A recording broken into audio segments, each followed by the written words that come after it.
चलो हेलो आल्केनની જે રાસાયણિક પ્રક્રિયાઓ હતી એ બેઝિકલી કેટલા પ્રકારની રાસાયણિક પ્રક્રિયાઓ દર્શાવતું હતું કોઈ પણ હેલો આલ્કેન ફ્યુઝન ત્રણ પ્રકારની હતી એક કઈ હતી કેન્દ્ર અનુરાગી વિસ્થાપનની પ્રક્રિયા બીજી તમારી કઈ પ્રક્રિયા હતી કેન્દ્ર વિલોપનની પ્રક્રિયા હતી અને ત્રીજી ધાતુઓ સાથેની પ્રક્રિયા હતી એની અંદર મેં તમને કીધું હતું મોસ્ટ ઇમ્પોર્ટન્ટ જો ફોકસ કરવા જાવ તો કઈ પ્રક્રિયા છે કેન્દ્ર અનુરાગી વિસ્થાપનની પ્રક્રિયા હતી बाकी धात्वीय आयननी प्रक्रिया ने विलोपननी प्रक्रिया ए 11मा ધોરણના કોન્સેપ્ટ પર આધારિત છે એટલે એની એટલી બધી ચિંતા કરવાની જરૂર નથી આ ટોપિક ખૂબ જ અગત્યનો છે અને એમ પણ તમે જો ફોકસ કરવા જાવ તો આજનો આ દિવસ આપણે જે કંઈ કવર કરવાના છે પરીક્ષાની દ્રષ્ટિએ એકદમ જ ઇમ્પોર્ટન્ટ છે આ ચેપ્ટરમાંથી સૌથી અગત્યનો જો ટોપિક હોય તો આજના દિવસનો જે ટોપિક છે તે હવે કેન્દ્ર અનુરાગી વિસ્થાપનની પ્રક્રિયાની અંદર બેઝિકલી આપણે જોયું હતું તો આ રીતનું હતું કાર્બનીય ચતુઃસંયોજકતા જે દર્શાવતા હતા અને આની સાથે કોઈ એક હેલાઇડ જોડાયેલું છે હેલોજન જોડાયેલું હવે આપણને ખબર છે હેલોજનની વિદ્યુત ઋણતાનું મૂલ્ય કેવું છે વધારે છે એટલે એના પર આંશિક ઇલેક્ટ્રોન આ તરફ ખેંચાયેલા રહે એટલે એના પર આંશિક અસંતઃ ઋણ વિદ્યુતભાર ઉત્પન્ન થાય તો એના પર અસંતઃ કયો વિદ્યુતભાર ઉત્પન્ન થાય ધન વિદ્યુતભાર અને એની પ્રક્રિયા આપણે ન્યુક્લિયોફિલિક્સ તરીકે કરતા અથવા તો આપણી ભાષામાં કહીએ તો કોના તરીકે સાથે કરતા હતા કેન્દ્ર અનુરાગી પ્રક્રિયક અને તમે કયા નામે ઓળખતા હતા કેન્દ્ર અનુરાગી પ્રક્રિયક તરીકે ઓળખવામાં આવતું હતું કેન્દ્ર અનુરાગી પ્રક્રિયક સાથે કરતા હતા હવે એ પ્રક્રિયક સાથે જ્યારે પ્રક્રિયા થતી હતી તો આપણને ખબર છે આ હેલોજન અને કાર્બન વચ્ચેનો બંધ તૂટી જતો હતો અને એની જગ્યાએ તમારું આ ન્યુક્લિયોફિલિક જે હતું તે આવીને ત્યાં શું થતું હતું એનું વિસ્થાપન કરી દેતું હતું એટલે અહીંયાથી શું થતું હતું સી અને ટ્રિપલ બોન્ડ તો આ રીતે જ રહેતા હતા અને અહીંયાથી તમારું ન્યુક્લિયોફિલિક આવી જતું હતું અને આ તરફ હેલોજન કયા ઋણ આયન સ્વરૂપે શું થતું હતું મુક્ત થતું હતું આ પ્રક્રિયાને તમે કેન્દ્ર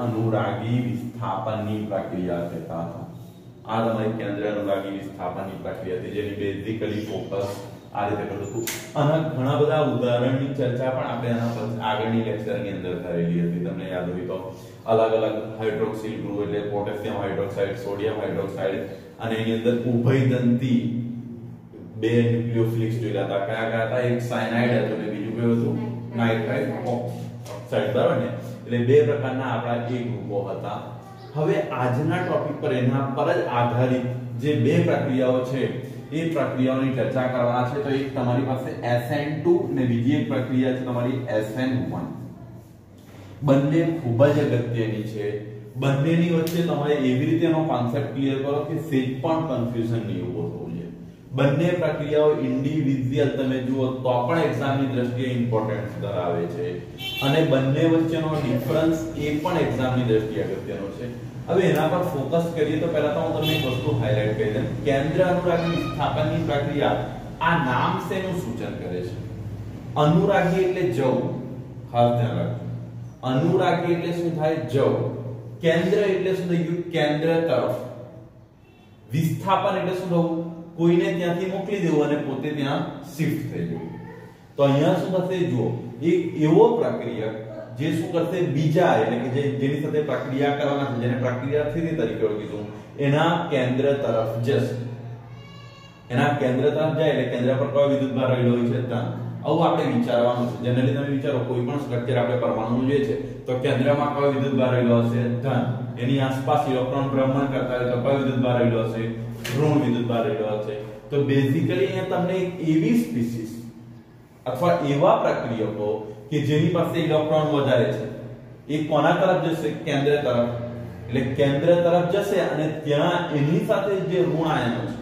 એનું શું કરી દેશે વિસ્થાપન એટલે કે પોતે એમની જગ્યાએ ગોઠવાઈ જશે અને એમને ધક્કો મારીને કાઢી દેશે વિસ્થાપન એટલે એ જ વસ્તુ છે કે તમે કોઈની જગ્યાએ શિફ્ટ થઈ જાવ અને એ વ્યક્તિને તમે ત્યાંથી કાઢી દો એટલે એ વસ્તુને કયા નામે ઓળખવામાં છે વિસ્થાપન એટલા માટે આ પ્રક્રિયાનું નામ કયા નામે ઓળખવામાં છે કેન્દ્ર અનુરાગી વિસ્થાપન પ્રક્રિયાઓ તરીકે એટલે આની અંદર ઇનડાયરેક્ટલી તમારું આ જે ન્યુક્લિયોફિલિક્સ છે એ કેવું હોય છે ઇલેક્ટ્રોન ધનિક સ્પીસીસ છે મેં તમને કીધેલું હતું એમની પાસે ઇલેક્ટ્રોન વધારે છે ઇલેક્ટ્રોન વધારે છે એટલે એને કોની સાથે એટ્રેક્શન હશે પોઝિટિવ સાથે અને આ બંધ તમારું શું થશે ધ્રુવીય બને કેમ ધ્રુવીય બને છે કારણ કે હેલોજનની વિદ્યુત ઋણતા કાર્બન કરતા ઘણી વધારે છે એટલે ઇલેક્ટ્રોન્સ જે છે અહીંયા સહસંયોજક બંધમાંના એ કોના તરફ ખેંચાયેલા જોવા મળે છે હેલોજન તરફ એટલે ઇલેક્ટ્રોન શેના તરફ છે તેના પર અસંતઃ કયો વિદ્યુતભાર ઉત્પન્ન થાય છે ઋણ, જ્યારે સામેના કાર્બન પર કયો વિદ્યુતભાર ઉત્પન્ન થાય છે ધન, અને આ ન્યુક્લિયોફિલિક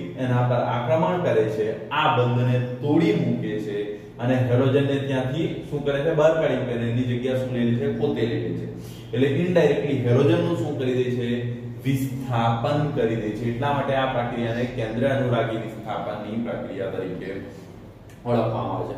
હવે અહીં વિસ્થાપન બે રીતે થઈ શકે છે, એને આપણે બે પ્રકારમાં કરવાના છે। તો બે પ્રકારની પ્રક્રિયાઓની અંદર એનું ક્લાસિફિકેશન કરવામાં આવ્યું છે, SN2 પ્રક્રિયા અને બીજી કઈ આપવામાં આવી છે તમને SN1 પ્રક્રિયા। તો ફર્સ્ટ આપણે અહીંયા SN2 ને સમજવાનો પ્રયત્ન કરીએ, ત્યાર પછી SN1 ને સમજવાનો પ્રયત્ન કરીએ। બીજું, તમે આ ટોપિક ની અંદર એટલે કે આ જે ટોપિક છે તમે જેમ જેમ ટેક્સ્ટબુક ની અંદર આગળ વધતા જશો તેની પાછળ તમને એવું જોવા મળશે અવકાશ વિન્યાસના ક્વેશ્ચન પણ છે, એટલે રેશમીકરણ એવા ટોપિક જોવા મળે છે, એ SN1 અને SN2 રિલેટેડ છે। એટલે કદાચ એવું બને કે થોડી ઘણી માહિતી આજે જ આપણે એને જોઈ લઈશું કે કઈ રીતના થાય છે, જેથી પાછળને આપણે એ ટોપિકોમાં રાહત રહે। ચલો તો ફર્સ્ટ પ્રક્રિયા SN2 સ્ટાર્ટ કરીએ।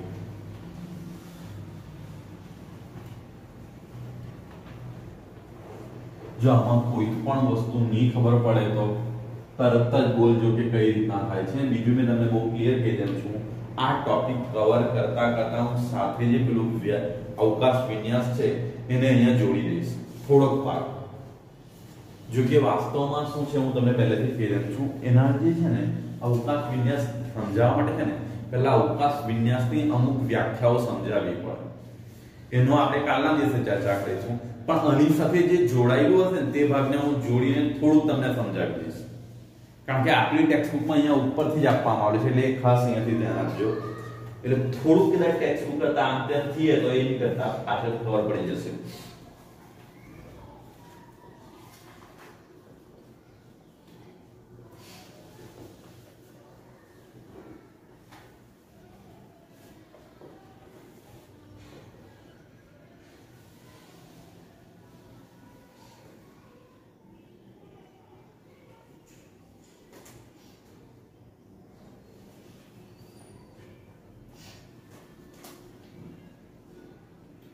चलो फर्स्ट टॉपिक તમારો SN2 જેનું નામ છે દ્વિ આણ્વીય કેન્દ્ર અનુરાગી વિસ્થાપનની પ્રક્રિયા। હવે આ નામ કઈ રીતે આપવામાં આવ્યું છે SN2 કેમ આપ્યું એ તમને કહી દઉં। 2 એટલે તમારું બાયપોલર થશે, N એટલે ન્યુક્લિયોફિલિક્સ અને S એટલે સબસ્ટિટ્યુશન, એટલે કોઈની સબસ્ટિટ્યુશન એટલે વિસ્થાપન થવાનું, ન્યુક્લિયોફિલિક એટલે કેન્દ્ર અનુરાગી પ્રક્રિયા, બાયપોલર એટલે શું થવાનું દ્વિ આણ્વીય।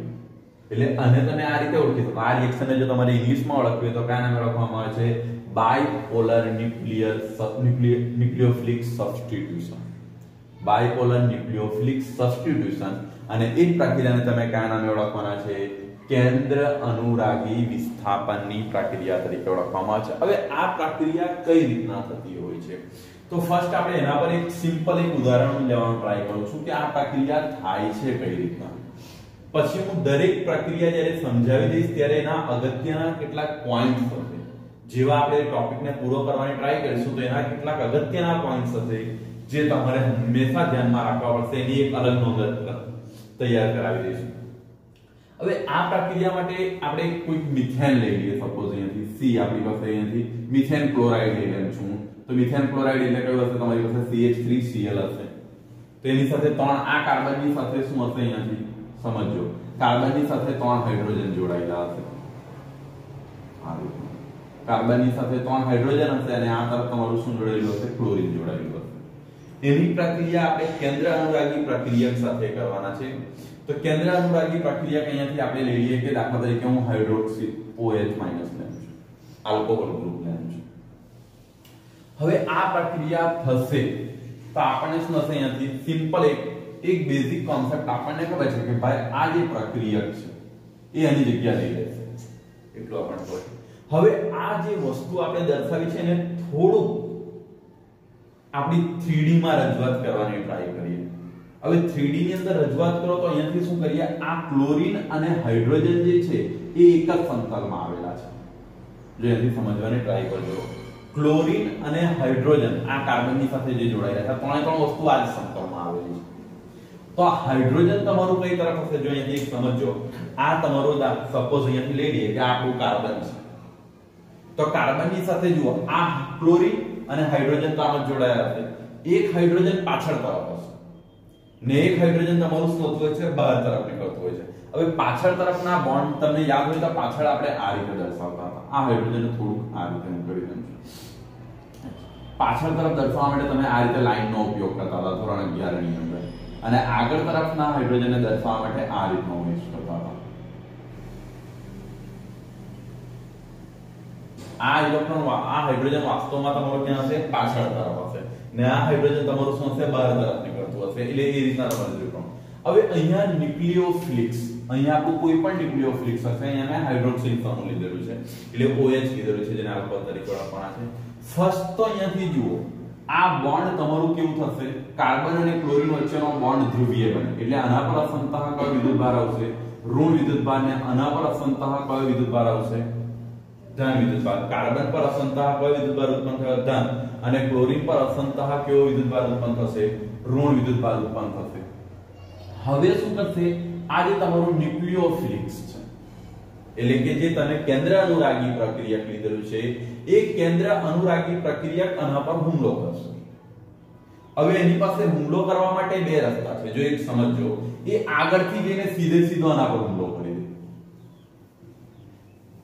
આગળથી જઈને સીધો આના પર હુમલો કરે. અધરવાઇઝ એ બીજો રસ્તો આમ ચોઈસ કરી શકે છે, પાછળથી જઈને આ કાર્બન પર હુમલો કરે. બે પોસિબિલિટી છે, કારણ કે એ માઈનસ નેગેટિવ ચાર્જીસ છે એની પાસે, એટલે ટૂંકમાં ઇલેક્ટ્રોન એક્સ્ટ્રા છે. અને એટ્રેક્શન કોની સાથે છે? પોઝિટિવ સાથે. પોઝિટિવ એટલે કાર્બન છે, તો કાર્બન પર એને એટેક કરવાની બે પોસિબિલિટી છે. ફર્સ્ટ પોસિબિલિટી એ ડાયરેક્ટલી ફ્રન્ટ સાઈડ થી આવીને એટેક કરી દે એના પર અને હેલોજનને કાઢી દે.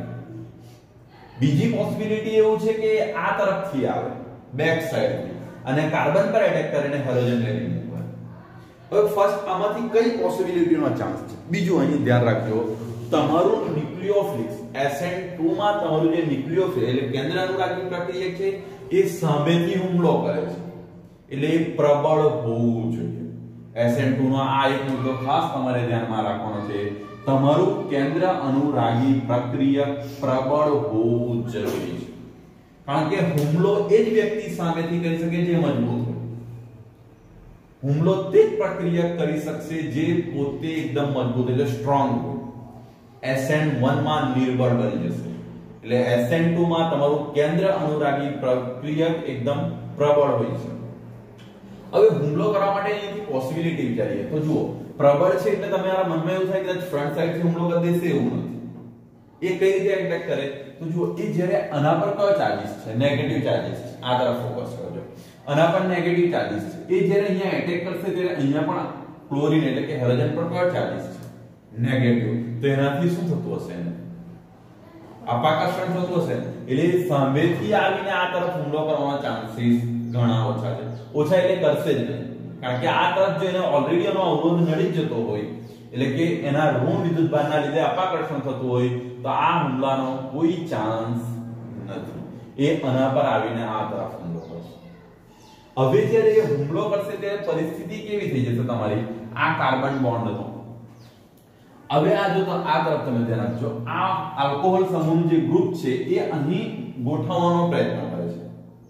એ આ જગ્યા પર આવવાનો પ્રયત્ન કરે છે. હવે હુમલો કરે છે તો સીધી વસ્તુ છે, બાકીના પરમાણુઓ થોડા થોડા દૂર જશે ને હાઇડ્રોજન એટલે પરિસ્થિતિ કેવી થઈ જશે? અહીંયાથી આ તરફ તમારું શું થશે? આ હાઇડ્રોજન થોડોક આમ શિફ્ટ થઈ જશે. આ હાઇડ્રોજન જે તમારો હતો તે થોડોક આ તરફ શિફ્ટ થઈ જશે. આ રીતના એક હાઇડ્રોજન અહીંયા આવી જશે અને બીજો હાઇડ્રોજન તમારો આ તરફ ગોઠવાઈ જશે. આ તરફ ગોઠવાઈ જશે અને અહીં હુમલો કરનાર જે OH ગ્રુપ છે એ તમારો ગોઠવાઈ જશે. OH group. અને આ તરફ તમારો નેગેટિવ ચાર્જીસ કોણ રહેલો છે? Cl. આવી કઈ પરિસ્થિતિનું નિર્માણ થઈ જશે. હવે અહીં તમારે ખાસ સમજવાનું છે, જો આમ સમજજો, પહેલા આ લોકો આ તરફ રહેલા હતા, અહીંયા જે હાઇડ્રોજન છે કાર્બન પર આમ ગોઠવાઈ રહેલા હતા. જેવો એટેક થયો એટલે થોડોક આમ દૂર ભાગી ગયા, થોડોક આ તરફ દૂર ભાગી ગયા ને આ થોડા થોડા ખુલી ગયા અને કોની જગ્યા આપી દીધી? હાઇડ્રોક્સિલ સમૂહને આપી દીધી એટલે OH ગ્રુપને આપી. હવે શું થશે? આ સ્ટેપની અંદર ખાસ ધ્યાન રાખજો, અહીં શું થવું જોઈએ? કારણ કે તમને ખબર છે તમારું ન્યુક્લિયોફિલિક્સ એ ક્લોરીનનું એટલે કે હેલોજનનું વિસ્થાપન કરવું જોઈએ. એટલે અહીંયા બે પ્રક્રિયા, આ અવસ્થાને સંકીર્ણ અવસ્થા કહેવામાં આવે છે. સંકીર્ણ અવસ્થા. હવે આ અવસ્થામાં બે પ્રક્રિયા ચાલુ હશે. પ્રથમ અવસ્થા કઈ હશે? કાર્બન અને ઓક્સિજન વચ્ચે એટલે કે કાર્બન અને આ આલ્કોહોલ ગ્રુપ વચ્ચે બંધનું નિર્માણ થતું હશે. અહીં શું થતું હશે? બંધનું નિર્માણ થતું હશે.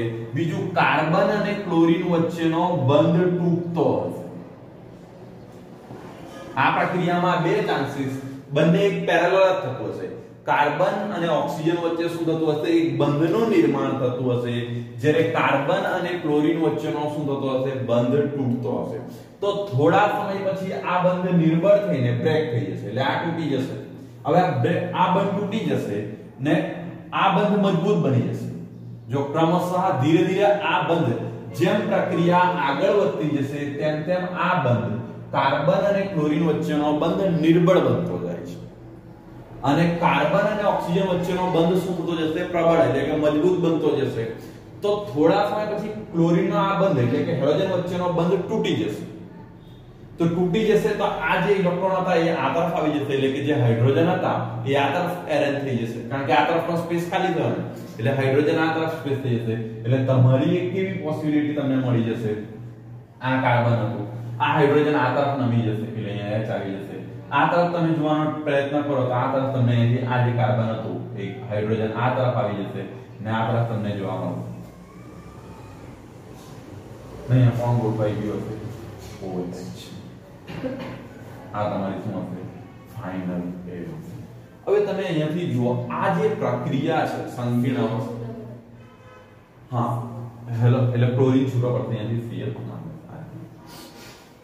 હવે આ પ્રક્રિયા પર તમે ફોકસ કરો તો અહીં જે સંકીર્ણ અવસ્થા છે એ પહેલા તો પ્રથમ અસ્થાયી અવસ્થા છે. કેમ? તમે કાર્બનના સંયોજકતા પર ફોકસ કરો. કાર્બનની કેટલી સંયોજકતા છે? 4. અહીંયા કેટલા થઈ જાય છે? 5 થઈ જાય છે. એટલે અસ્થાયી અવસ્થા તો છે, એમાં લાંબા સમય સુધી કાર્બન રહેવાનો નથી, એટલે આ તરફ જશે. બીજી એક વસ્તુને તમે જોવાની ટ્રાય કરો. અહીંયાથી આ જે ઇમેજ છે તમને જે મળી છે એની જસ્ટ પ્રતિવર્તી એટલે મિરર ઇમેજ પેલી તરફ મળે. એટલે આ વસ્તુ કેવી છે ખબર? ચોમાસાની ઋતુમાં તમારી છત્રી અચાનક દાખલા તરીકે આ તરફ હોય છે તો કાગળો બની જાય ત્યાં બેટરી ઉપર જતી રહેશે. આ હું ઉદાહરણ નથી આપતો, ટેક્સ્ટબુક ની અંદરનું ઉદાહરણ છે. એટલે કે ચોમાસાની ઋતુની અંદર જે ઘટના તમને જોવા મળે છે છત્રીની અંદર એ જ વસ્તુ અહીંયા તમને જોવા મળે છે. જો આ પહેલા આ તરફ આમ સંકોચાયેલા હતા, થોડા સમય પછી આ તરફ, એનું મોઢું પહેલા આ તરફ ખુલેલું હતું, પછી શું થઈ ગયું? જ્યારે આ પ્રક્રિયા બની ત્યારે આ તરફ. આ જ વસ્તુ બને છે ને તમારી છત્રી જ્યારે કાગળ બને છે પહેલા તમારા તરફ હોય છે, જ્યારે કાગળ બને ત્યારે શું થાય છે? ઉપરના પાર્ટમાં જતી રહે છે. હવે આ પ્રક્રિયામાં પહેલા તો અહીંયા ફોકસ કરીએ એના કેટલા અગત્યના સ્ટેપો છે તે સમજવાની ટ્રાય કરો. જો આ પ્રક્રિયાની અંદર પ્રથમ વસ્તુ એ છે કાર્બન અને ઓક્સિજનના બંધનું નિર્માણ. ખાસ ધ્યાન રાખજો, કાર્બન અને ઓક્સિજન વચ્ચેના બંધનું નિર્માણ અને કાર્બન અને ક્લોરીન વચ્ચેના બંધ તૂટવાની પ્રક્રિયા બંને એક સાથે ચાલે છે. બંને એક સાથે ચાલે છે. એટલે પહેલી વસ્તુ કે આ પ્રક્રિયા એક જ તબક્કામાં પૂર્ણ થઈ જાય છે. એક જ તબક્કામાં તમારી આ પ્રક્રિયા પૂર્ણ થઈ જશે. એક સાથે જ બંને કામ થઈ જશે. એક તરફ બંધ જોડાઈ જશે તો બીજી તરફ બંધ તૂટી જશે. બીજું અહીંયા તમારો જે ન્યુક્લિયોફિલિક્સ છે એ કેવું હોય છે? પ્રબળ હોય છે. કેમ? કારણ કે સામેથી એટેક કરે છે. એ એવું રાહ નથી જોતો કે ભાઈ પ્રક્રિયા આવીને મારા પર એટેક કરે પછી હું એની સાથે જોડામ, એવો કોઈ ચાન્સીસ નથી. એ સામેથી આવીને એના પર શું કરી દે છે? એટેક કરી દે છે. અને એનો એટેક બેક સાઈડ થી હોય છે, એટલે પાછળથી જે એટેક કરે છે એટલે આખી તમારી ઇમેજ જે છે એ કેવી થઈ જાય છે? પ્રતિવર્તી ઇમેજ એટલે મિરર ઇમેજ ટાઈપની થઈ જાય છે. અને જો તમે મિરરમાં લેવાનો પ્રયત્ન કરો તો આ તરફ જ આવશે ને, જસ્ટ પણ ક્લોરીનનું રિપ્લેસમેન્ટ કોના વડે થઈ જાય છે? હાઇડ્રોક્સિલ. એટલે તમારું જે ઉત્પાદન છે કોના તરફ મળતું હોય છે? OH તરફ મળતું હોય. ત્રીજું અહીંયાથી ફોકસ કરો. આ જે પ્રક્રિયા છે આ પ્રક્રિયા કોના પર આધારિત છે? તો ફર્સ્ટ જુઓ, આ જે પ્રક્રિયાનો વેગ છે એટલે પ્રક્રિયા થવાનો જે વેગ છે એ કોના પર આધારિત હશે? તો પ્રક્રિયા મુખ્ય બે ભાગમાં વહેંચાયેલી છે. બે એટલે તબક્કો એક જ છે પણ બે વસ્તુ પર ફોકસ કરી શકાય. એક તો આ કેટલું પ્રબળ છે એટલે એનો એટેક કેટલો પ્રભાવશાળી છે. બીજી વસ્તુ કે આ બંધ કેટલો એ છે, બંને પર ડિપેન્ડ કરે ને, કારણ કે આ બંધ તૂટશે તો પ્રક્રિયા શક્ય બનશે. એટલે અહીંયા જે તમારો પ્રક્રિયા વેગ છે એ કોના પર આધારિત હશે? એક તો પ્રક્રિયકના જેના પર આધાર કોના છે તે, અને બીજું કોના પર આધારિત હોય છે? કેન્દ્ર અનુરાગી પ્રક્રિયક પર. હવે આ પ્રક્રિયક કેવો હોઈ શકે? હું જનરલી Rx લખી દઉં છું. Rx મતલબ અહીંયા મિથેન, ઇથેન કે કોઈ પણ હોઈ શકે. એટલે કોના પર આધારિત હશે? Rx એના પર આધારિત હશે. એટલે તમારો જે હેલો આલ્કાઇડ હશે એના પર આધારિત. બીજું કોના પર આધારિત છે? કેન્દ્ર અનુરાગી પ્રક્રિયક પર તમારો આધારિત હશે. એટલે ન્યુક્લિયોફિલિક્સ પર આધારિત હશે. બંનેની ઘાત કેટલી હશે? અહીંયા 1 1. હવે આ પ્રક્રિયાનો ક્રમ જુઓ. પ્રક્રિયા ક્રમ કયો થશે તમારો? તો જો અહીંયા તમને ખબર છે પ્રક્રિયા ક્રમ કઈ રીતે ફાઇન્ડ કરતા હતા? 1 + 1 એટલે કેટલા થશે? 1 + 1 એટલે કયો થશે? 2. એટલા માટે આ પ્રક્રિયાને બાયપોલર કહેવામાં આવે છે. આ પ્રક્રિયાનું નામ બાયપોલર આપવાનું કારણ એ છે આ પ્રક્રિયાનો વેગ કેટલો છે? 2 એટલે કે 2 મળે છે. એના ઉપરથી આ પ્રક્રિયાને તમે કયા નામે ઓળખી શકો છો? બાયપોલર તરીકે ઓળખવામાં આવે છે. ચોથી વસ્તુ ફોકસ કરીએ. આ પ્રક્રિયાની જે ઝડપ છે એટલે જે પ્રક્રિયા થઈ એ પ્રક્રિયાની અંદર તમે જુઓ ફોકસ કરો તો આ તરફ જોડાયેલા જે હાઇડ્રોજન હતા એ સમય જતા આ તરફ આવી ગયા છે. એટલે ધીરે ધીરે બંધ ખુલ્યો છે ને. હવે શું થશે? ઘણી વખત શું કરવામાં? અહીંયા મોટા ગ્રુપ જોડી દેવામાં આવેલા હોય. એટલે એવા પ્રક્રિયકો પણ છે કે એની સાથે જોડાયેલા ગ્રુપ મોટા હોય. દાખલા તરીકે જો હું અહીંયા CH3 જોડી લઉં, અહીંયા C2H5 લઈ લઉં, ને અહીંયાથી આપણે બીજો કોઈ હમણાં એક જ લઈએ, ફર્સ્ટ કન્સિડર કરો HH. તો હવે પરિસ્થિતિ કેવી થઈ જશે? અહીંયાથી C અહીંયા હશે તો એક H, એક H, ને અહીંયાથી એક H. આ રીતના હશે. હવે જુઓ જ્યારે આ એટેક કરવા આવશે તો ત્યારે આ બધાનો એને અવરોધ લાગશે ને. જે અહીંયા વધારેની સંખ્યા વધી ગઈ, ગીચતા વધી હાઇડ્રોજનની, ઇનડાયરેક્ટલી એના પર શું લાગે? અવકાશીય અવરોધ લાગશે. એટલે અવરોધ લાગશે તો પ્રક્રિયા શું થશે? તમારી ધીમી પડશે. એટલે કે ટૂંકમાં પ્રક્રિયા. હવે સપોઝ અહીંયા જ આ ગ્રુપ જોડ્યું, એની જગ્યાએ અહીંયા બીજો કોઈ ગ્રુપ જોડાયો હોય તો CH3, તો બીજા 3 હાઇડ્રોજન વધી જશે. અહીંયા ગ્રુપ જોડાયો હોય તો જો એક કાર્બન એક હાઇડ્રોજન સાથે જોડાયેલો હોય તો તમારું શું થશે? એક કાર્બન એક હાઇડ્રોજન સાથે જોડાયેલો હોય તો કયા પ્રકારના હેલાઇડ કહેવાય? પ્રાથમિક.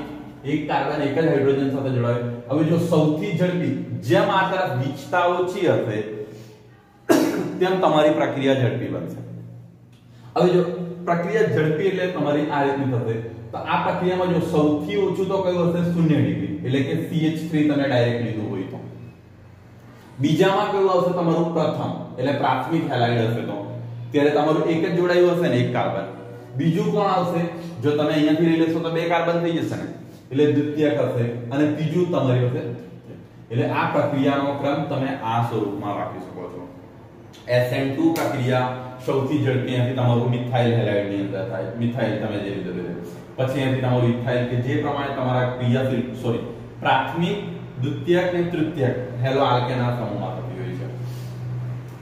હવે બીજી એક વસ્તુ તમે જુઓ, આ પ્રક્રિયા બીજા એક પોઈન્ટ પર પણ આધારિત છે જેનું ફોકસ ટેક્સ્ટ બુક ની અંદર નથી આપ્યું. આ બંધ તૂટવા પર પણ ડિપેન્ડ કરે છે. ખાસ ધ્યાન રાખજો, આ બંધ કેટલી ઝડપી તૂટે એના પર પણ ડિપેન્ડ છે. તો સૌથી ઝડપી કયો બંધ તૂટશે હેલોજનમાં, હેલો આલ્કેનના સંદર્ભમાં? આયોડીન સાથે. કારણ કે આયોડીન નું કદ મોટું છે. તો કાર્બન અને તમને મેં કીધું તો બંધ એન્થાલ્પી સમજાવી ત્યારે કાર્બન અને આયોડીન નું કદ સૌથી મોટું એટલે સૌપ્રથમ કયો બંધ તૂટે? કાર્બન આયોડીન, પછી કાર્બન બ્રોમિન, પછી કયો હશે તમારી પાસે? કાર્બન ક્લોરીન, ને પછી કયો હશે? Carbon fluorine. એટલે જો તમે આ બંધના સંદર્ભમાં જુઓ તો આ રીતની આ પ્રક્રિયા થતી હોય છે. આ પ્રક્રિયાને SN2 પ્રક્રિયા તરીકે ઓળખવામાં આવતું હોય છે. અહીંથી ખાસ પહેલા ફોકસ કરજો. SN2 પ્રક્રિયાનું નામ તો શું હતું? Bipolar nucleo substitution, nucleophilic substitution. એટલે દ્વિઆણ્વીય કેન્દ્ર અનુરાગી વિસ્થાપન. હવે કેન્દ્ર અનુરાગી વિસ્થાપન સાથે તમે કોઈ એક એક્ઝામ્પલ લો. મેં અહીંયા H વાળું એક્ઝામ્પલ લીધું હતું. કેમ? કારણ કે પ્રક્રિયા ઝડપી થશે. અને અહીંયાથી જે ન્યુક્લિયોફાઇલ્સ છે એના પર શું કરશે? એટેક કરે છે. એટેક કઈ સાઈડથી કરે છે? પાછળ તરફથી કરે છે. એટલે આ પ્રક્રિયા અહીંયાથી, અને આ અવસ્થા તમારી સંકીર્ણ અવસ્થા છે. એટલે કે આ સ્થાયી અવસ્થા છે. આ લાંબા સમય સુધી તમારી રહેશે નહીં. અને તમને શું થશે? થોડા સમય પછી ફાઇનલ નિપજ મળશે અને ક્લોરીનનો પરમાણુ દૂર થઈ જશે. હવે અહીં બે પ્રક્રિયાઓ પેરેલલ એક સાથે ચાલે છે. પ્રથમ પ્રક્રિયા કાર્બન અને ઓક્સિજનના બંધ નિર્માણની પ્રક્રિયા, બીજી કઈ કાર્બન અને ક્લોરીનની બંધ તૂટવાની પ્રક્રિયા, બંને એક સાથે થતી હોય છે. એટલે આ સમગ્ર પ્રક્રિયા તમારી શું થઈ જતી હોય છે, એક જ તબક્કામાં પૂર્ણ થઈ જતી હોય છે આ પ્રક્રિયા. બીજું આ પ્રક્રિયાની અંદર વાત કરવામાં આવે તો ન્યુક્લિયોફિલિક્સ સામેથી એટેક કરે છે. એટલે તમે લીધેલો ન્યુક્લિયોફિલિક્સ કેવો હોવો જોઈએ, પ્રબળ હોવો જોઈએ. પ્રક્રિયાના વેગની વાત કરવામાં આવે તો પ્રક્રિયાનો વેગ એ તમારો પ્રક્રિયાથી અને કેન્દ્ર અનુરાગી પ્રક્રિયા બંને પર આધાર રાખે છે. અને બંને પર આધાર રાખે તો પ્રક્રિયાનો ક્રમ કેવો છે, 2. એટલે ટોટલ પ્રક્રિયા ક્રમ 2 છે. એટલા માટે જેને કઈ કહેવામાં આવે છે, બાયપોલર તરીકે ઓળખવામાં આવે છે. અને એની જે આપણે નિપજ મળે છે એ વસ્તુ પર પણ ફોકસ કર્યું. આઈ થિંક આની અંદર તમને આ બધું ક્લિયર થઈ ગયું હોવું જોઈએ.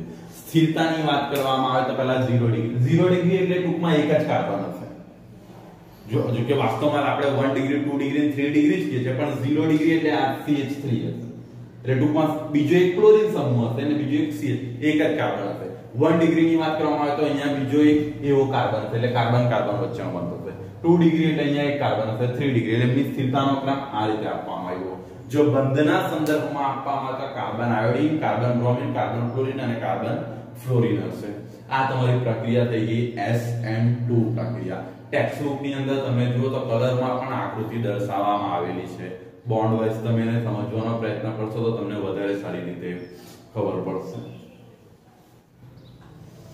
ચલો ફર્સ્ટ અહીંયાથી જુઓ, આના કેટલાક ઇમ્પોર્ટન્ટ પોઈન્ટ્સ જે છે એ ફોકસ કરીએ. પ્રથમ તો જુઓ, આ પ્રક્રિયા તમારું જે છે ન્યુક્લિયોફિલિક્સ એટલે કેન્દ્ર અનુરાગી પ્રક્રિયા એ શું કરે છે, જાતે હુમલો કરે છે કાર્બન પર. એટલા માટે કેવું હોવું જોઈએ, પ્રબળ હોવું જોઈએ. તો આ પ્રક્રિયાની અંદર પ્રથમ પોઈન્ટ તો એ છે કે તમારો કેન્દ્ર અનુરાગી પ્રક્રિયક પ્રબળ હોવો જોઈએ.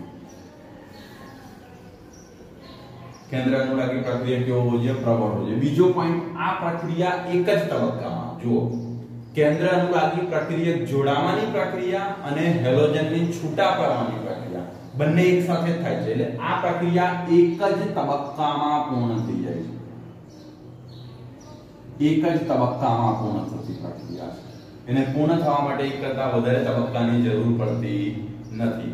હા, અહીંયા ઇન્ટરમીડિયેટ મધ્યવર્તી નિપજ તરીકે તમને એક અસ્થાયી સંકીર્ણ સંયોજન મળે છે, પણ એ તરત કઈ અવસ્થામાં હેલોજનને છૂટું પાડી કઈ અવસ્થા પ્રાપ્ત કરી લે છે, સ્થાયી અવસ્થા એને પ્રાપ્ત થઈ જાય છે.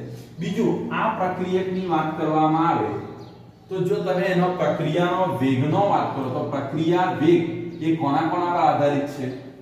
એક તો જેની સાથે જેના પર કેન્દ્ર અનુરાગી પ્રક્રિયક હુમલો કરશે. હુમલો આ ચેપ્ટરમાં કોના પર કરશે? હેલો આલ્કેન પર. કારણ કે આપણે એનો જ અભ્યાસ કરી રહ્યા છે. એટલે એક હેલો આલ્કેનની પ્રક્રિયા અને બીજું કોણ? કેન્દ્ર અનુરાગી પ્રક્રિયક તમારું જે હશે તે ન્યુક્લિયોફિલિક્સ જેના પર એટેક કરે. બંનેની અહીંયા ઘાતાંક એક હોય છે. તો પ્રક્રિયાનો ક્રમ તમારો કયો થશે? પ્રક્રિયા ક્રમની વાત કરવામાં આવે તો 1 + 1 કેટલા થશે? અહીંયાથી 2. એટલે પ્રક્રિયા ક્રમ 2 છે. એટલે આ તમારે કઈ કહેવાશે? બાયપોલર વિસ્તારમાં. અહીંયાથી ફોર્થ પોઈન્ટ પર તમે ફોકસ કરવામાં આવે તો જુઓ, પ્રક્રિયા જે હેલો આલ્કેન છે એમાં મેં તમને કીધું સૌથી વધારે ઝડપી કોના પર હશે? 0. એટલે કે એક જ કાર્બન હોય છે. ત્યાર પછી કોના પર હશે? એટલે એની પ્રતિક્રિયાત્મકતાનો ક્રમ લખવામાં આવે. પ્રતિક્રિયાત્મકતા ક્રમ. તો કઈ રીતે એનું ફોકસ હશે? તો જુઓ, પ્રથમ તો 0 એક જ કાર્બન હોય. ત્યાર પછી કોના પર હશે? 1. આના પર સૌથી વધારે સ્પીડ હશે. એટલે 0 પછી 1 પછી શું હશે? 2 પછી શું હશે? તમારું તૃતીય.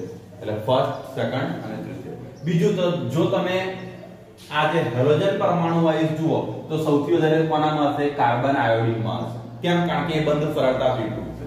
બીજું કોણ હશે? કાર્બન બ્રોમિન હશે. બીજું તમારી પાસે કોણ હશે? કાર્બન ક્લોરીન હશે અને કાર્બન ફ્લોરીન હશે.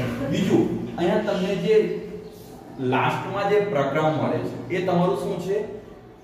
ટોટલી ઇન્વર્સ થઈ ગયેલું પ્રક્રમ છે. એટલે સપોઝ તમારી અહીંયાથી આ પોઝિશન હતી કાર્બનની, તો આ તરફ ઉલટાઈ ગયેલું હોય છે. એટલે તમને લાસ્ટમાં શું મળે છે?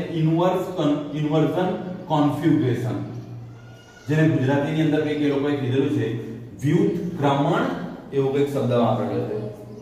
હા, વિન્યાસનું વ્યુત્ક્રમણ તમને જોવા મળે છે. એટલે ટોટલી ઇમેજ ઉલટાઈ ગયેલી તમને જોવા મળે છે. આ વસ્તુ પર ખાસ આટલા પોઈન્ટો અહીંયાથી ખાસ પકડી રાખવાના જે તમારા આ પ્રક્રિયાને તફાવત સ્વરૂપે કે બીજી કોઈ રીતે આ પ્રક્રિયા. બીજો એક પોઈન્ટ છે અહીંયા જે આપણે છે ને આ એક વસ્તુ છે કે આ જે પ્રક્રિયા તમે કરશો તો કોઈ દ્રાવ્યને દ્રાવક કરવી પડશે ને, તો અહીંયા છે ને આપણે અપ્રોટિક દ્રાવકનો યુઝ કરતા હોઈએ છીએ, પણ ટેક્સ્ટ બુક ની અંદર મેન્શન નથી એટલે એને આમાં ઇમ્પોર્ટન્ટ નથી આપતા આપણે કે આ વસ્તુ તમે દાખલા તરીકે હેલો આલ્કેનની પ્રક્રિયા કરવા માટે તેના માટે કોઈ એક દ્રાવક યુઝ કરવું પડશે ને પ્રક્રિયા કરવા માટે, તો તમે જે દ્રાવક યુઝ કરો છો અપ્રોટિક દ્રાવક હોય છે. SN1 માં આના કરતા ટોટલી ઉલટું થતું જશે. તો હવે આપણે SN1 તરફ જઈએ. કેન્દ્ર અનુરાગી પ્રક્રિયા પણ કહીએ છે તમારી SN1 થશે. આની અંદર દરેક વસ્તુ ખબર પડી તમને?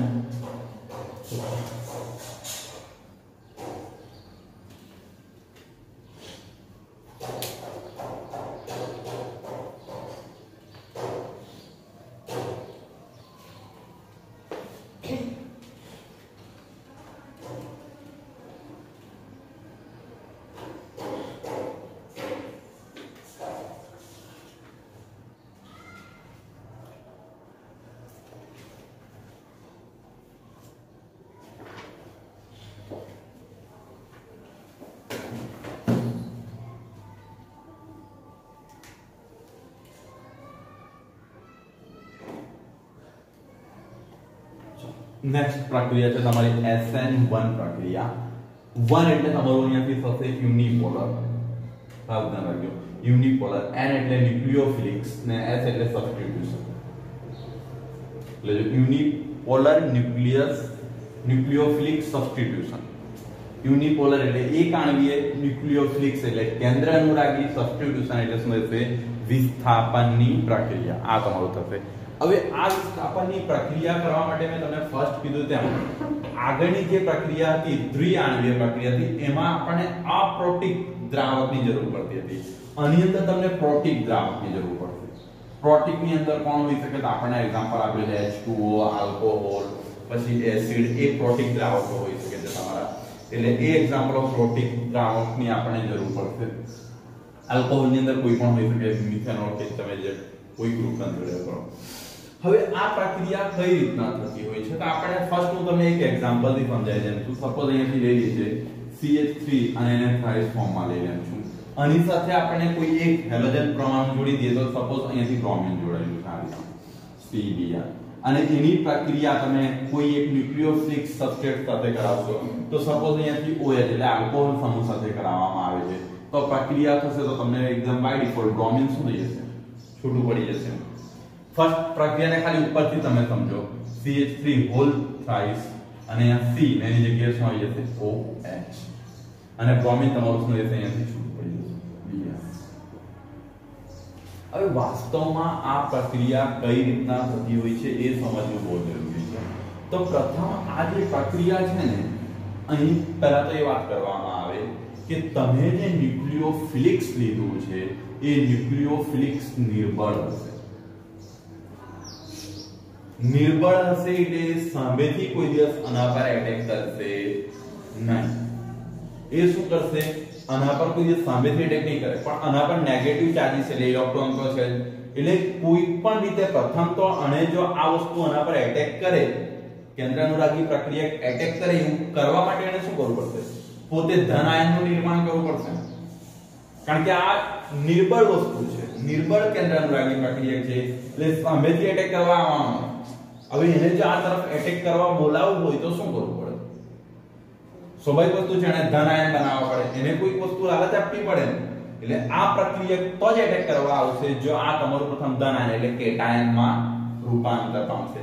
હવે જો સપોઝ આ પ્રક્રિયાને એટલે પ્રથમ તબક્કામાં તમારી કઈ પ્રક્રિયા થશે? કેટાયનમાં રૂપાંતર. હવે એ રૂપાંતર કઈ રીતનું થતું હોય છે તમારું કેટાયન ની અંદર?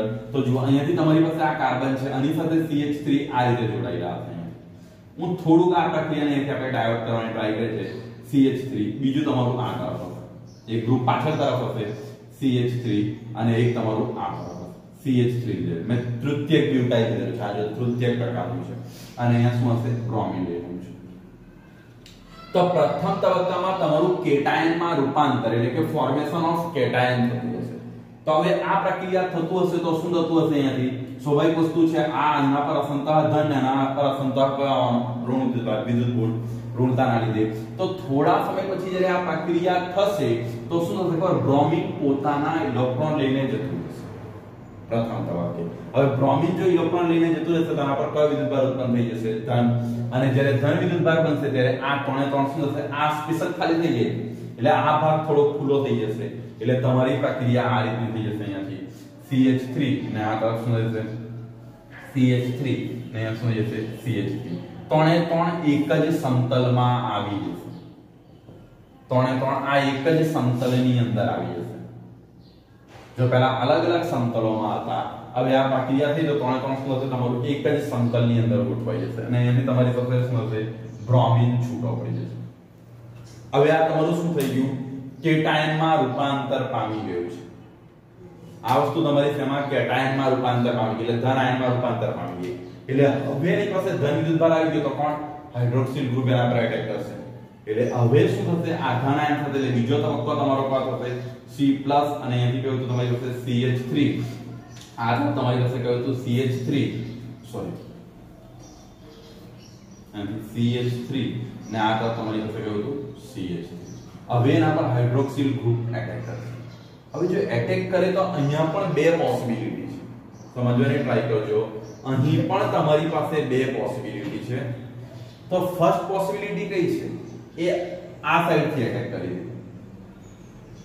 બીજી પોસિબિલિટી છે આ સાઈડ થી એટેક કરે હવે આ સાઈડ થી એટેક કરશે તો આ તરફ ઢકેલાશે આ બધા ભાગો ને આ તરફથી એટેક કરશે તો આ તરફ તમને જોવા મળશે એટલે વાસ્તવમાં તમને આ રીતે સપોઝ પહેલા હું ફ્રન્ટ સાઈડ થી એટેક લઈને છું તો તમારી આ રીતની નિપજ મળી જશે CH3 અહીંયા તમારી પાસે હતું ને અહીંયા CH3 ને અહીંયાથી કોણ જોડાઈ જશે હાઇડ્રોક્સિલ ગ્રુપ એક હવે તમને નિપજ મળી શકે બીજી એક નિપજ આ તરફથી એટેક કરશે તો શું થશે અહીંયાથી C આ તરફ તમારું શું આવી જશે OH અને અહીંથી કયો આવી જશે CH3 અને આ તરફ તમારો ડોટ ડોટ વાળો ભાગ એટલે કયો થશે CH3 ને આ તમારું શું થશે CH3 એક સેમ ટુ સેમ જેવું તમે લીધેલું હતું તેના જેવું રહેશે બીજા આ પ્રક્રિયાને રેશમીકરણ તરીકે ઓળખવામાં આવે છે પાછળથી તમે જોશો એટલે જો એક ઘટક સેમ ટુ સેમ મળે તો એક તમારો ક્લોકવાઇઝ ડાયરેક્શનમાં રોટેશન થયું આમ ધ્યાન આપો એક વસ્તુ ક્લોકવાઇઝ ડાયરેક્શનમાં રોટેશન મળે છે ને એક તમારું એન્ટી ક્લોકવાઇઝ ડાયરેક્શનમાં રોટેશન મળે છે પણ હમણાં આપણે આ થિંગ પર ફોકસ કરવાનું નથી હમણાં જસ્ટ આપણે એટલું જ લખી દઈશું પાછળથી તમને આ વસ્તુ આવશે એની ચર્ચા હમણાં તો તમે એટલું જ લખી દો C અને અહીંયા શું થશે CH3 કેટલી ટાઈમ છે અહીંયાથી થાય છે ને 3 ટાઈમ ને તમારું શું જોડાઈ જાય છે OH પાછળથી એ કઈ રીતે એનું એ થાય છે એની તમને ચર્ચા આવશે હમણાં એના પર ફોકસ કરો પણ એ જે તમને ઘટક મળે છે ને આની અંદર બે મળે છે એક સેમ ટુ સેમ રહે છે અને બીજો એના મિરર ઇમેજ છે એટલે એક રિમેઇન સેમ ટુ સેમ એટલે એને લિમિટેશન તરીકે કહીશું અને બીજો ભાગ તમને ઇન્વર્ઝન તરીકે ઓળખાશે અને એ બંનેનું જ્યારે મિશ્રણ હોય ને તેને ગુજરાતીમાં રેશમીકરણ તરીકે ઓળખવામાં આવે છે એટલે અહીંયા આપણને રેશમીકરણ તરીકેના ઘટકો મળતા હોય છે હવે આ પ્રક્રિયાના તમે કેટલાક ફોકસ કરો તો પહેલા કઈ કઈ વસ્તુ તમને આની અંદર જોવા મળે તો ફર્સ્ટ તો તમે જુઓ અહીં પહેલાની વાત કરવામાં આવે તો તમારો કેન્દ્ર અનુરાગી પ્રક્રિયા નિર્બળ છે કેન્દ્ર અનુરાગી પ્રક્રિયા કેવો છે નિર્બળ છે ફર્સ્ટ પોઈન્ટ બીજો પોઈન્ટ તમારું અહીંયા જે દ્રાવક છે એ દ્રાવક પ્રોટિક છે પ્રોટિક દ્રાવકનો ઉપયોગ કરવામાં આવે છે H2O આલ્કોહોલ એનો ઉપયોગ કરવામાં આવે છે બીજું તમે આ ફોકસ કરો તો આ પ્રક્રિયા બે તબક્કામાં થાય છે પ્રક્રિયા બે તબક્કામાં થાય છે પ્રથમ તબક્કામાં શું થાય છે કેટાયનનું રૂપાંતર કેટાયનમાં રૂપાંતર બીજા તબક્કામાં શું થાય છે હાઇડ્રોક્સિલ ગ્રુપ એટલે કે તમારું આ જે કેન્દ્ર અનુરાગી પ્રક્રિયકનું જોડાણ બીજા તબક્કાની અંદર શું થશે કેન્દ્ર અનુરાગી પ્રક્રિયકનું જોડાણ હવે બીજી એક વસ્તુ ફોકસ કરવાની છે ચોથો તબક્કો અહીંયા ઇમ્પોર્ટન્ટ પોઈન્ટ છે એ ઇમ્પોર્ટન્ટ પોઈન્ટ પર ફોકસ કરો તો આ જે પ્રક્રિયા છે પ્રથમ કેટાયનમાં રૂપાંતર થવાની પ્રક્રિયા એ પ્રતિવર્તી પ્રક્રિયા છે ને એકદમ ધીમી પ્રક્રિયા છે પ્રતિવર્તી પણ છે ને બીજું કયું છે એકદમ ધીમી પ્રક્રિયા છે એટલે એક વસ્તુ છે આ પ્રક્રિયા ધનાયન હશે એટલે આનું એટ્રેક્શન ફાસ્ટ થઈ જશે એટલે તમારો જે પ્રક્રિયાનો વેગ છે પ્રથમ તબક્કા પર આધારિત છે તમારો પ્રક્રિયાનો વેગ કોના પર આધારિત બની જાય છે? કારણ કે આ ભાગ સૌથી ધીમો થશે. પ્રક્રિયા બે તબક્કામાં વહેંચાયેલી છે, એમાં પ્રથમ તબક્કો એકદમ ધીમો છે, બીજા તબક્કામાં જે ધન અને ઋણ વચ્ચેનું એટ્રેક્શન એ ઝડપી થઈ જાય છે. તો પ્રક્રિયા વેગ પ્રથમ તબક્કા પર જ આધારિત છે, અને પ્રથમ તબક્કા પર આધારિત છે તો પ્રથમમાં આપણું કોણ? પ્રક્રિયા સુધી જ છે ને. કેન્દ્ર અનુરાગી પ્રક્રિયક તો કોઈ ભાગ ભજવતો જ નથી. એટલે આ પ્રક્રિયાનો તમને જે વેગ મળશે એ વેગ તમારો શું થશે અહીંયાથી કે, અને માત્ર પ્રથમ તબક્કા પર આધારિત હશે એટલે વેગ થશે. બરાબર? એટલે આનો પ્રક્રિયાક્રમ તમારો કયો થશે? પ્રક્રિયાક્રમની વાત કરવામાં આવે તો પ્રક્રિયાક્રમ તમારો કયો થશે? 1. એટલા માટે આને કયા નામે ઓળખીએ છીએ? યુનિપોલર તરીકે ઓળખવામાં આવે છે. બીજું તમને મેં કીધું આ પ્રક્રિયા તમે જોયું મુખ્યત્વે કોના પર આધારિત છે? પ્રથમ તબક્કા એની ઝડપ. હવે આ જે આપણને મધ્યવર્તી એટલે ધનાયનો જે નિપજ મળે છે એની સ્થિરતાની વાત કરવામાં, કારણ કે જો આ સ્થિર નહીં હશે તો આ દિશામાં આવતું રહેશે તો પ્રક્રિયા આગળ નહીં વધશે. ખાસ ધ્યાન રાખજો, કાર્બોકેટાયનની સ્થિરતા અહીંયા ઘણો અગત્યનો ભાગ ભજવે છે, કારણ કે પ્રથમ તબક્કો પ્રતિવર્તી હતો. જો તમને આ નિપજ એટલે કે આ મધ્યવર્તી જે સંયોજન મળ્યું એ આ સ્થાયી હશે તો પ્રક્રિયા આમ પ્રતિવર્તી દિશામાં જતી રહેશે. તો બેઝિકલી શું છે? આ જેટલું તમારું સ્થિર હશે, કાર્બોકેટાયનની સ્થિરતા જેમ વધારે હશે તેમ પ્રક્રિયા ઝડપી બનશે. તો કેટાયનની એબિલિટી એટલે કે એની સંખ્યા વધશે. તો હવે શું છે? આપણને ખબર છે સ્થિરતામાં સૌથી વધારે સ્થિર કોણ હોય છે? તૃતીયક. કાર્બન કેટાયનની સ્થિરતાની વાત કરવામાં તો સૌથી વધારે સ્થિર કોણ છે? તૃતીયક. પછી કોણ આવશે? અહીંથી દ્વિતીયક, ને પછી પ્રાઇમરી, ને પછી તમારું જો એક જ હોય તો. એટલે અહીંયા સ્થિરતાનો ક્રમ આખો ઉલટાઈ જશે. પહેલામાં ઊંધું હતું. SN1 2 માં શું હતું? 0 1 2 3 એ રીતના હતું. અહીંયા છે 3 2 1, કારણ કે 3 કાર્બન હશે તો આ સૌથી વધારે સ્થિર. 2 હશે તો એના કરતા એટલે કે અહીંથી CH3 ની જગ્યાએ હવે જો 2 એટલે શું થશે ખબર? જો 1 હશે તો તમારો એક કાર્બન જોડાયેલો આ તરફ ધ્યાન આપજો. 1 એટલે બાકીના બધા શું હશે? હાઇડ્રોજન. 2 હશે એટલે અહીંયા પણ હાઇડ કાર્બન હશે, અને 3 હશે તો શું હશે? અહીંયા 3 કાર્બન થશે. એટલે અનિશ્ચિત. પ્રથમ કરતા જો ટોટલી અહીંયા કેવું તમને જોવા મળ્યું છે? ઊંધું જોવા મળ્યું. બીજું અહીં તમને જે વિન્યાસ મળે છે એ જુઓ, એક તો સેમ ટુ સેમ મળે છે, જેવું છે તેવું. એટલે ટૂંકમાં એક તમારું ડાબી તરફ ને એક જમણી તરફ રોટેશન. એક ક્લોકવાઇઝ આ તરફ હશે તો ક્લોકવાઇઝ ડાયરેક્શન, ને બીજું હશે તો તમારું કેવું થઈ જાય? એન્ટી ક્લોકવાઇઝ ડાયરેક્શનમાં એનું રોટેશન મળતું હોય છે. આ તમારું શું થશે? એક આણ્વીય કેન્દ્ર અનુરાગી વિસ્થાપનની પ્રક્રિયા થશે. આની અંદર પ્રક્રિયા SN1 પ્રકારની પ્રક્રિયા. એ પ્રકારની પ્રક્રિયાને આપણે કીધું કે ભાઈ પ્રતિક્રિયાત્મકતા કોના પર આધારિત છે? કાર્બોકેટાયનની. તમે જે કીધું કાર્બોકેટાયનની સ્થિરતા પર આધારિત છે. કાર્બોકેટાયનની સ્થિરતા પર આધારિત છે.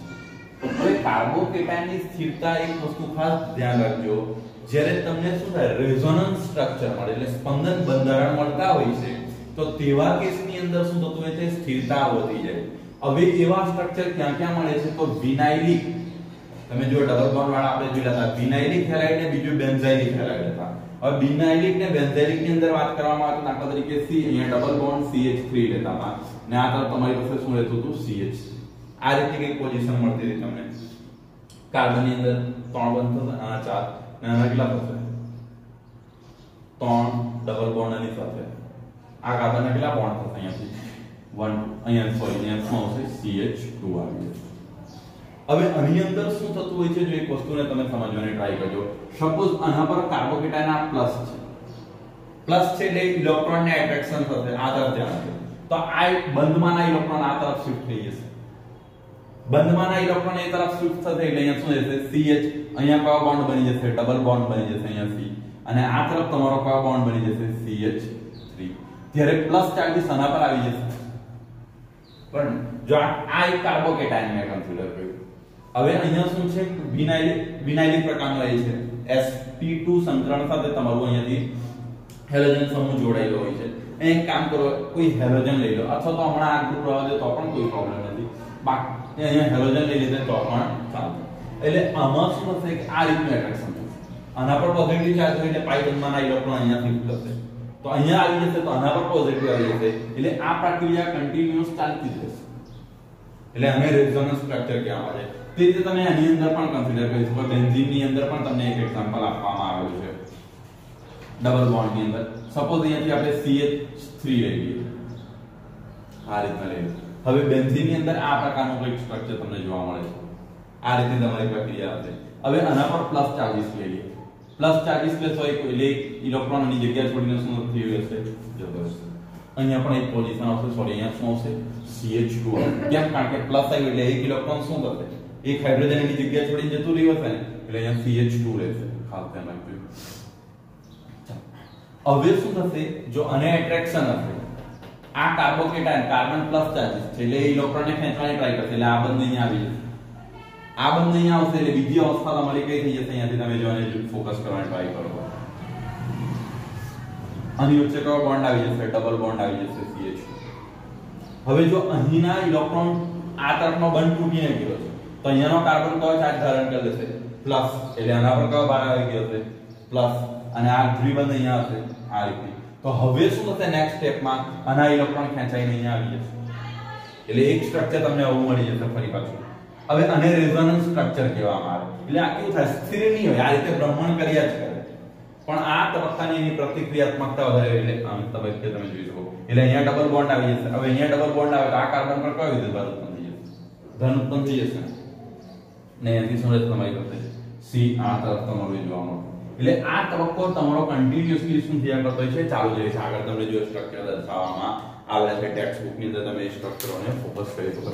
એના પછી તમે જો આના પછી આગળના તબક્કા પર જશે, એ રીતે તમારી આ પ્રક્રિયા શું થતી હશે, કન્ટિન્યુઅસલી જોવા મળે. હવે જો આના પર પોઝિટિવ આવી ગયો તો આ ડબલ બોન્ડ અહીંયા ફિક્સ થશે, તો આના પર પોઝિટિવ આવશે. એટલે એ રીતે આ આખી બંધનો જોવા મળતા હોય છે. આ તમારું શું થયું, SN1 ને SN2. બેઝિકલી જો ફરીથી હું તમને SN1 અને SN2 ના ડિફરન્સ ને પણ એટલો જ ઇમ્પોર્ટન્ટ આપું. તો જો ફર્સ્ટ SN1 ની અંદર વાત કરવામાં આવે, અધરવાઇઝ SN2 લઈ લઈએ ફર્સ્ટ, ને બીજું આપણી પાસે કયું હતું, SN1. SN2 ની અંદર તમારી પાસે શું હતું, પ્રબળ કેન્દ્ર અનુરાગી પ્રક્રિયક. કેન્દ્ર અનુરાગી પ્રક્રિયક હતું. આની અંદર શું હતું તમારી પાસે, નિર્બળ હતું, નિર્બળ કેન્દ્ર અનુરાગી પ્રક્રિયક. આ પ્રક્રિયા તમારી શું હતી, એક જ તબક્કામાં પૂર્ણ થઈ. આ પ્રક્રિયાને પૂર્ણ થવા માટે બે તબક્કા લાગ્યા. પ્રથમ તબક્કો કયો હતો, કેટાયનનું નિર્માણ, અને બીજા તબક્કામાં જે ગ્રુપ છે એટલે કેન્દ્ર અનુરાગી પ્રક્રિયકનું જોડાણ. આ રીતે જોવા મળી. આની અંદર તમે જે દ્રાવક વાપરતા હતા એ અપ્રોટિક હતું, જ્યારે આની અંદર તમારે કયા દ્રાવકનો ઉપયોગ કરવાનો છે, પ્રોટિક દ્રાવકનો ઉપયોગ કરવાનો છે. બીજી એક વસ્તુની વાત કરવામાં આવે, અહીંયા જે તમે સ્થિરતાની વાત કરી, તો જો અહીંયા તમારી સ્થિરતા કોનામાં હતી, આ ગીચતા પર આધારિત હતું. જો ખાસ ધ્યાન રાખજો, ગીચતા જેમ ગીચતા વધારે તેમ સ્થિરતા ઓછી થતી જતી. એટલે સૌથી વધારે 0 હતું, પછી 1 હતું, પછી 2 હતું, ને પછી કોણ હતું, 3. એટલે પ્રાથમિક, દ્વિતીયક અને તૃતીયક એ પ્રમાણે થતું હતું. જ્યારે અહીંયા સ્થિરતા કોના પર આધારિત, કેટાયનની એના પર જતું રહેતું હતું. એટલે કેટાયનની વાત કરવામાં આવે તો પહેલા તૃતીયક, પછી દ્વિતીયક, ને પછી પ્રાથમિક, ને પછી કયો હોય છે, આ રીતનું હતું. ફિફ્થ પોઈન્ટ પર તમે ફોકસ કરો તો પ્રક્રિયાનો વેગ જે છે તમારો કોના પર આધારિત હતો, કે આ એક તો તમારું આલ્કેન પર આધારિત હતું, બીજું તમારું કોના પર આધારિત હતું, ન્યુક્લિયોફિલિક્સ પર આધારિત હતું. જ્યારે અહીંયા વાત કરવામાં આવે તો અહીંયા પ્રક્રિયાનો વેગ તમારા કોના પર આધારિત છે, માત્ર આલ્કેન પર આધારિત છે. એટલે આ પ્રક્રિયાનો ક્રમ તમને જે જોવા મળે છે 2 છે, જ્યારે આ પ્રક્રિયાનો ક્રમ તમારો કયો જોવા મળે છે, 1 જોવા મળે છે.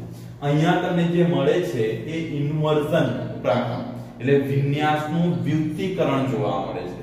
જ્યારે આની અંદર તમને એક સેમ ટુ સેમ એટલે રિમેન ટેન્શન ને બીજું ઇન્વર્ઝન, એવા 2 કમ્પાઉન્ડનું શું મળતું હોય છે, મિશ્રણ, જેને રેશમીકરણ તરીકે ઓળખવામાં આવતું હોય છે. આટલા પોઈન્ટ્સ છે. આ પ્રક્રિયાને એકદમ ખાસ ફોકસ કરવાનું બોર્ડની પરીક્ષાની દ્રષ્ટિએ ખૂબ જ અગત્ય ધરાવે છે. એટલે એનો જે તફાવત છે તફાવત પણ કરી નાખવાનો. બીજું તમારે દરેક પ્રક્રિયાની ઇન્ડિવિડ્યુઅલ તમારી નોટબુકમાં 1-2 વખત નોટબુક બનાવો. પહેલા તો ફર્સ્ટ વિડિયો ફરીથી એકવાર રિવાઇઝ કરીને તમે જુઓ, તમારો એકદમ કોન્સેપ્ટ ક્લિયર થાય. પછી આ ટોપિકની તમે એકદમ નોટબુક બનાવો, બંને ટોપિકને રિવાઇઝ કરીને એના જે ડિફરન્સ છે તમે ડિફરન્સ જાતે જ લખવાનો પ્રયત્ન કરો. એટલે કાલે આપણે શું કરીશું, અને આગળના ટોપિક પર જવાની ટ્રાય કરીશું. એમાં કાર્બનની અલગ અલગ વસ્તુ જોઈશું. અહીંયા આપણે કાર્બનને એક જ સાથે જોતા હતા, એટલે કિરાલિટી, એનું જે અવક્ષેપણ છે, અવક્ષેપણ, એ વસ્તુની આપણે શું કરીશું કાલના લેક્ચરની અંદર ચર્ચા કરીશું. હા શું ખબર તો પડી એની અંદર.